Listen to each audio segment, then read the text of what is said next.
Hey there, Pumpkin. Today we're going to speak about Uniswap and ChainLink. They might be the key to the future of crypto.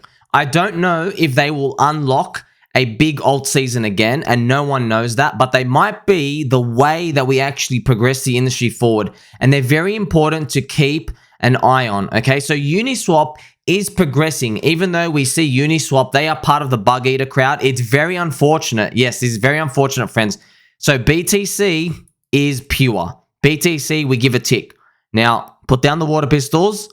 I'm not saying these things are wrong. I'm just telling you this is the truth. Okay, Ethereum, Link, and Uni, as much as I hate to say, they are bug eaters. Okay, they like eating the little bugs. Okay, and then we little bug here. Yes, so they are bug eaters. They have insiders. The way the oracles work, they have a lot of government political affiliation. World Economic Forum. I don't know what to tell you. This is just it. Okay. Now, we already know if you want to live in the pure land of Bitcoin, we're too late. Okay. It'd be great if me and you could rewind time, go buy Bitcoin at like $40. We'd kill it. But the future is not going to be so kind to us if we want to have this moral high ground. We want to increase the number of points we win. And these are all just digital points. So yes, Ethereum, Chainlink, Uniswap, they are working towards a better system. Unfortunately, that system used to be called just decentralization at all costs, but it's not actually the real case. There is decentralization elements. They're basically removing the middleman costs from all the institution and the banks. So it is an improvement, friends. We are making a big improvement. Yes, we are. We're going to get 3 up arrows, but it's not this like beautiful pirate island where everyone holds hands, drinks coconut water, wears our fluffy slippers on the island. All right. But having said that, we're still going to be aware of what's going on. So big secret information. So Uniswap is launching UniswapX and there is a fee switch coded into the protocol. And we don't know when it's going to be activated. They're probably going to give it time. It's just these guys, friends, you can't really trust them with looking after the token, but we're just going to have to believe that these things survive, okay? So this fee switch will buy Uni tokens and it's going to push up the whole industry. At first, I thought this is going to suck everything in and basically just destroy it, but I realized, no, it's actually going to make a lot more money flow through crypto. It's going to entice even more competition. Okay, so Uniswap, right now, it's still in opt-in beta mode. So people go in and they test it, okay? But they still have to activate this switch. And yeah, man, like I've already made a video just to show you, friends, Uni should be way higher than what it is. Uni should be like right on the Ethereum. But they buckled. They went with the World Economic Forum dudes. They got a lot of political insiders, Barack Obama's treasury dude. They got a lot of weirdos in their office. These people can't be trusted to help the people, that they're doing a lot of weird stuff, okay? They could be much higher, but they've already enriched the founders. So it is what it is, okay? This is the truth, but we're just going to have to deal with it. So it was revealed that they have this code in one of these, a recent Bankless episode.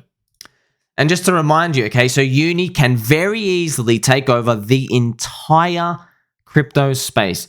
It already has a lot of volume. They're making things a lot more efficient. But what we might find is people still want to go in their own little communities. So we already know this, for example, like we're on crypto Twitter, we're on YouTube. There are people who just sit on Facebook. They want nothing to do with us. We want nothing to do with them. There's people on Instagram, there's people on Snapchat, TikTok. There are different communities that will always form, different mediums. People can cater to different market share.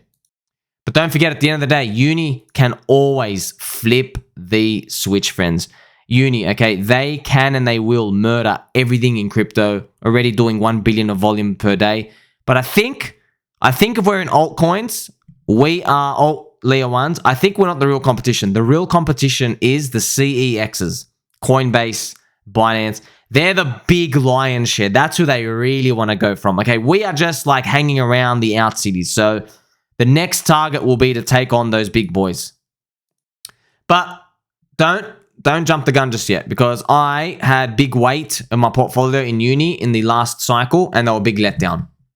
So here I have the Uni USD chart. Remember, Uni was launched very late in the cycle, friends, and Uni did not really fulfill its big potential. Now, this chart is pretty good, to be honest. It is pretty good. It's only down from the top. It's down like 80%.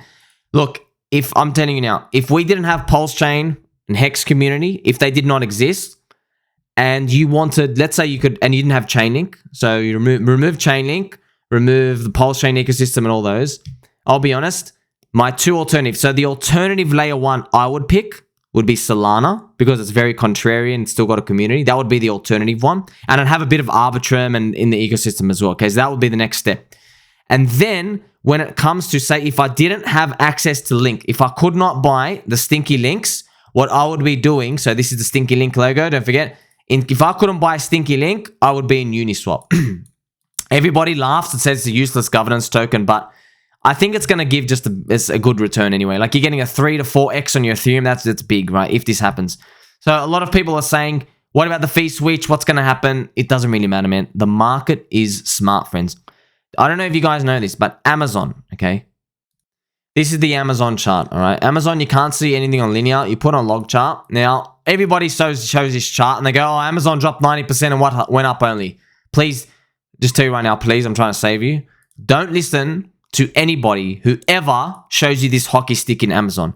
This is survivorship bias. They are picking the one company out of 8,000 that dropped 90% and then went up only and became a unicorn. One company. Literally picking a needle in a haystack. No chance you're going to repeat this as well. There are better examples we can get from this chart that I can show you. Amazon, now I remember this when I was a wee little pup and I didn't understand stonks and I was just playing around in life.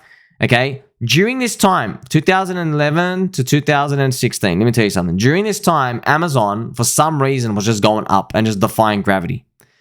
And all over the news, every time Amazon got put on MSNBC and these other places, they kept saying, it's too expensive. It's too expensive. Its valuations are too high. And I had no idea what was going on. And I was always curious, why is this stock going up and up and up and up? And then I found out later on, it's the network effect, okay? The people in the market, they're not stupid. So Amazon, it was making revenue and it was just reinvesting it straight away. It was not making a traditional profit cash flow on the balance sheet. But it had such a wide network that it was just pumping up to the moon because the market's not stupid. The market knew that, okay, they're expanding internationally, every single state. You see, the collective mindset of the market is smarter than some anchor coming on the TV and saying, oh, it's too expensive, it's too expensive. So the market is smarter. And even though Amazon was not giving out any money, it still went up. So once we're having a look at something like Uni, this is what I think is going to happen with Uni, friends. So with Uni, I think we're going to see a very similar aspect when it comes to how Uni goes up. So even though there's no fee switch, we probably just see Uni go up anyway. And you know what you might find? I know this might be kind of crazy to think about. Uni might do this pump up. They announce the fee switch here, and then it just dumps down. Right? If you've been watching my videos, like, subscribe, bell button, I appreciate every single one of you, friends. But this type of pattern, you should know this by now, right? It'd be sad, but it's how markets work. Imagine Uni went up and did this, and then they announced the fee switch. Finally, everyone's been waiting for this for like 4 or 5 years, and then it just freaking dumps on everyone. That's just the game, friends. That's the game of speculation. You buy when it has no use case. Crypto went up the much when it was just all scams. It went up the most. It pumped up the hardest when it was literally no real coins. It was just all scams, no legit projects. Everyone was a grifter. It went up the most. And then when the proper people came in, way tinier returns. Way tinier. You already know this from Doge. Doge blew everything out of the water, 220x in 2021. Think about all the payment solution projects. I bought a lot of payment coins because you didn't know what projects were going to pump up to the moon. Here was one coin like UTK. I bought UTK. Okay, Utrust, just to show you from 2020. Wow, went up at 40x, but you just got to see this, okay? Ethereum also did that much. So UTK, right? Look at this. UTK, when Ethereum was $200, this is a payment solution. Look, it only went up at 4 or 5x. It did nothing. Absolutely garbage. Because I was in one of these like payment wallet coins, and all I'm thinking about was like, well, if XRP in the bull market did a 500x in 2017, which is what it did, maybe UTK can do like a 100x to match PayPal. Because we were all doing the same thing right now. I remember with UTK, PayPal versus UTK, there was all these marketing pushes about it. Like if we were saying, oh, if UTK went and just got to like 1/10 of PayPal size, it's another 100x higher. You see all this stuff never came out. It went up, plopped down, it's over. You see, these friends, it's not so linear. You got to get in when no one knows about it. You got to get in when people start dreaming. That's when people don't even have the balls to dream. That's where you got to get in. When people, so you did do 100x, but you had to buy it in literally the zombie virus. If you bought this on the zombie virus, you get your 120x. But then again, you think that's great. Not really, because Ethereum did a 49x. So this was actually a trash coin. So yeah, Ethereum did a 49x from the zombie virus, and this only did a 100x. That's terrible, right? Literally, this did 100x. That's absolutely garbage. You only got 2x on your Ethereum. Ethereum, the blue chip, right? You got to do much better than that. That's why it's super important to chart versus Ethereum. So that's what we might find is going to happen with Uni, okay? What we might find. So even Mr. Bandit here is asking me, okay, so should I buy Uni? Well, I've just given you what I would do right now. So personally, I wouldn't, okay? One, I like ChainLink more, but I can see a case. If you wanted to put some in Link, some in Uni, you could do that. That's completely fine. I'm just letting you know, if ChainLink didn't exist, Uni's my pick. I'd go all in on Uni. That's just me, right? Because I have everything in ranks. I want to find the highest one, the most undervalued, okay? And it's just like with PulseChain. If PulseChain didn't exist, I'd be super hard in Solana compared to the other alt 1 layer 1 chains. And of course, friends, so with Uni, there is an existing coin called ChainLink, which also works symbiotic with DeFi and it powers everything. But ChainLink has the strong fundamentals I'm looking for, okay? Lots of connections and nodes. And XRP, that payment coin, did 500x in 2017. It was meant to be the Swift coin. It was literally their #1 marketing. They said Swift is going to use us, Swift, the international payments. But they actually chose ChainLink. This is the craziest part. I thought it was just a meme. No, it's true. I've made so many videos. Like, they literally came out and they say, we choose the link. We choose the stinky link, the pain link. So everybody's been spitting on Link for a long time. But now with CCIP, things are going to change. Will they? Everyone's just going to watch the price. Who cares? Okay. By the time they actually flip the switches and do everything, it's probably too late, friends. It's probably time to sell. That's just how the game of speculation works. Okay. And we even have Metcalfe's Law picture with you. Swift connecting to ChainLink, and then ChainLink will link up, Avalanche, Ethereum, Polygon. You're going to have, Pulse Chain, because Avalanche is a trash poopy. Who cares about these guys? So Swift realizes, they go, hey, we're the bug eaters. We like eating bugs. We're just going to connect to Link, and then Link watches all of these change. That's it. Easier than that compared to Swift hiring like 1,000 engineers to go literally find out which system's going to be great. It's so much easier for them. And this is Metcalfe's Law showing you, as you increase the number of nodes, so you got 2, 3, 4, the connections of each point get multiplied by each other. And that's where you have the parabolic price increase.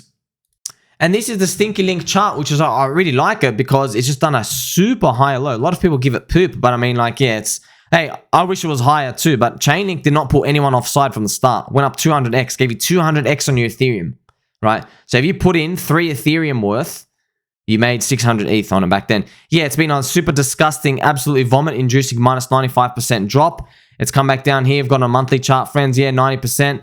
Where can it go? I don't really know. I hope, I'm just praying, fingers crossed, that we somehow do this swoop around and we continue up. Now, this jiggity-jaggedy part might be the whole Bitcoin scamming us type of scenario. I don't know, okay? In an ideal world, I'd love, woohoo, we go to the moon. But really, at the end of the day, I just have this box in between. I mean, even if, let's say if your average price is at 0.01 and you're offside, I know, it sucks that you get 2 or 3x, okay? But if you can add any bullets here, I mean, you're going to get 5, 6, 7, 8, 9, 10x if it comes out. If it comes out, friends, these things are not guaranteed. But I like how strong the fundamentals are. And it has no competition. And we can actually go to defilama.com. You click on oracles and you can see ChainLink still 50%. I don't even know what these Winky Link Chronicles are. Don't worry about all these little things, okay? All these little oracles. There's always going to be a case for super, super cheap, minute things that don't really have enormous financial implications. For example, if you have an NFT card and you have to make sure that a player scored above average for the points, do you really need a super high premium ChainLink feed for that? You don't need to. So I can see competition for that coming out. But if it comes to a $28 billion protocol where everybody needs precise price feeds every second of the day for perpetuity in the future, you're not going to take the chances, man. What if there's a Black Swan event? You're going to need your ChainLink feed. And that's what we're ultimately betting on at the end of the day. You can put higher allocation to this because you see a world where this plays out. It doesn't mean it's going to go 1,000x, But it is what it is, friends. You know, you're just going to have to manage your risk and what you're comfortable with putting. Of course, these things can go to zero, but at the end of the day, look, if you've only got, look, I'll be honest, if your clip size is less than like $3,000, don't even bother putting it in Link, because at the end of the day, you might just feel better punting it in something in 2024. Because yeah, maybe Chainlink's only going to give a 30x from here. I understand $3,000 times 30 is only 100k. I understand it's not going to change your life. But if you got like 30k times 30, you're near $1 million. It's worth it. It's worth it, especially if Ethereum's only going to give a 4x before it scams us at $8,000 if there's a high chance that happens. So that's how you got to think of these, friends. As you go high up the market cap rank, yes, you get less gains, but you're still outperforming Ethereum. There's yield to be made along the way, and you get to park your money in somewhere, at least until some sort of narrative comes where we can catch wind of it. And I also have just one final question, friends, from Mr. Craggy here. Mr. Craggy asking about something with Bacon's Law, and Mr. Bacon here, Metcalfe's Law overstates the value. It doesn't. We're just guessing, man. We're just guessing. So yeah, Metcalfe's Law, see this chart. On average, from what I've seen, you can go type in, if you go search my posts, you can type in Doge Metcalfe, SHIB Metcalfe, Cardano Metcalfe, Pulse Chain Metcalfe, Hex Metcalfe, anything with all these Metcalfes. I've done a lot of examples, even Ethereum, even Bitcoin. Okay, on average, okay, if you can just get pure unique users, whatever you get, okay, whatever you get. So you want to find out, okay, how much would the price, so change in the price, how much would you get if you increase the user base? And it's going to be, if you increase the user base, you square it, that should give you the price increase. So if you had right now, so for example, I'm just showing you, so Pulse Chain, so actually let's not even use the theoretic, let's show you what happened. Okay, Cardano had 10,000 daily active users, DAU, okay, in 2020. It increased to 100,000 people, okay, 100,000 daily active users. You see that's 10? Well, what happened is the price actually went up 10 squared, okay? Cardano, otherwise known as Cardanzo, was 2.9 cents, and I'm going to show you here right now, just to share with you, after zombie virus, here we go. Cardanzo was 2.9 cents, all right, and 10k people, and then it went to 100k people, and it literally went 100x to $2.90. Now, it's not exactly 100,000 people. It some days was spiking 150,000, 120,000, and of course, I just started with the 2.9, but really the range is 2.9 cents to 5 cents, so it is this range. But you get an idea just how far crypto can go. So the whole point is, if you believe your network, for example, Pulse Chain has 10,000 active people. If I say, I think it can get to 100,000, right, 10x, and that really implies the whole ecosystem goes by 100x. So I have no business even thinking about selling at double my money or 3 or 4 or 5x or even 10x. No business. Because if I think it can hit 100,000, it's going 100x. Now, it could hit 33x because it has Hex, Pulse, PulseX. So you can see how the different nodes in here, friends, it depends who's in the nodes and what happens and all the connections. It can get more complicated, but it just shows you, it's describing to you what's happening. And remember, the magic is actually guessing how many users you get to the future. It's not telling you what the price is going to be. It just tells you, hey, if we got this many users, we go parabolic. We're not just going to do this little 2 or 3x. We're actually going to go higher, right? So that's the power of it. That's the power of using all this. Thanks very much, baby dolls. Like, subscribe, bell button on, and catch you in the next one.